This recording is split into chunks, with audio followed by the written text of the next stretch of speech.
কুড়িগ্রাম এবং পটুয়াখালী থেকে আমাদের সহকর্মীরা আমাদের সাথে যুক্ত হচ্ছেন। শুরুতে জানবো কাঁচামরিচের বাজার দর। কুড়িগ্রাম থেকে আছেন গোলাম মোল্লা সিরাজ।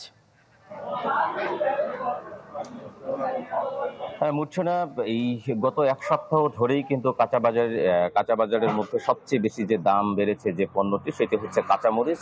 আমরা আজকে বাজারে এসে যেটা দেখেছি যে আজকে কাঁচামরিচ কিন্তু বিক্রি হচ্ছে 280 টাকা থেকে 300 টাকা পর্যন্ত। আমি আছি আসলে পৌর বাজারে, এটা এখানকার সবচেয়ে বড় বাজার।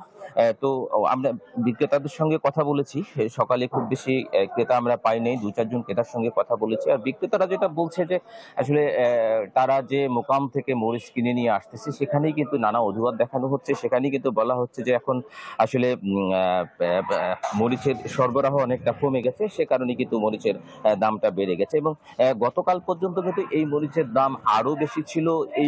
এই গেল সপ্তাহে কিন্তু এখানে 400 টাকা পর্যন্ত কিন্তু কাঁচামরিচ বিক্রি হয়েছে, এমনটা আমরা বিক্রেতাদের কাছ থেকেই শুনেছি। ক্রেতারাও তো একই কথা বলছে। সবকিছু মিলে অন্যান্য যে পণ্যগুলো রয়েছে, অন্যান্য পণ্যগুলোর দামও কিন্তু হাতের নাগালের বাইরে অনেকটা। সবকিছু মিলে এই যে কাঁচামরিচের যে বাজার, এতে কিন্তু মানুষ যেটা বলছে যে আসলে গত যে একটি আন্দোলন হয়ে গেল, তারপর যে সরকার পতনের পরে 3 থেকে 4 দিন বা সর্বোচ্চ 5 দিন কিন্তু আসলে জিনিসপত্রের দাম একটু সহনীয় পর্যায়ে ছিল, তারপর থেকে কিন্তু আবারও বাড়তে শুরু করে। তো এই যে কাঁচামরিচ যেটা বলছে যে আসলে দেশের কোনো এলাকায় এখন কাঁচামরিচ নেই, এখনো কিন্তু এই কাঁচামরিচ যেটা বাজারে পাওয়া যাচ্ছে এটা ভারত থেকে আসতেছে, এমনটাই কিন্তু আমাদেরকে বিক্রেতারা জানাচ্ছেন। সে কারণে কিন্তু কাঁচামরিচের দামটা এভাবে বৃদ্ধি পাচ্ছে। মূর্ছনা। সিরাজ, আপনাকে ধন্যবাদ। দর্শক, এবারে মাছ বাজারের খবর জানাতে পটুয়াখালী থেকে আমাদের সাথে যুক্ত হচ্ছেন MK রানা।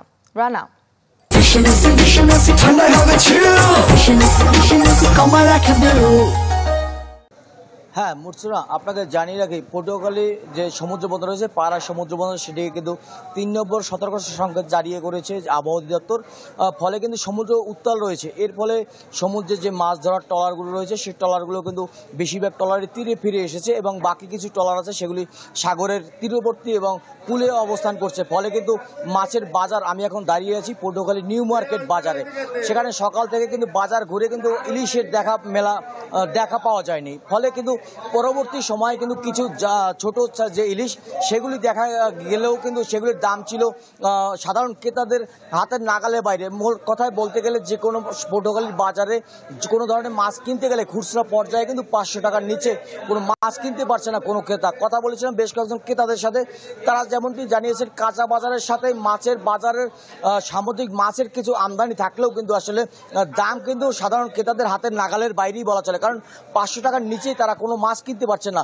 এর বাইরে কথা বলেছিলাম মৎস্য ব্যবসায়ীদের সাথে, তারা যেমনটি জানিয়েছেন সমুদ্র উত্তাল এবং সাগরে মাছ ধরতে না যেতে পারায় কিন্তু আসলে মাছের যোগান বাজারে কম থাকায় কিন্তু আসলে দাম বৃদ্ধি। এর বাইরে কিন্তু জেলেদের সাথে কথা বলে যেটি জানা গেছে যে সমুদ্র উপকূলে এবং নদীর মোহনাগুলোতে আসলে চর তৈরি হওয়ায় কিন্তু আসলে মাছের যে প্রজনন যে রুট, সেই রুট কিন্তু বন্ধ হয়ে যাওয়ায় পটুয়াখালীর যে নদ নদী রয়েছে সেখানে কিন্তু ইলিশের দেখা মিলছে না।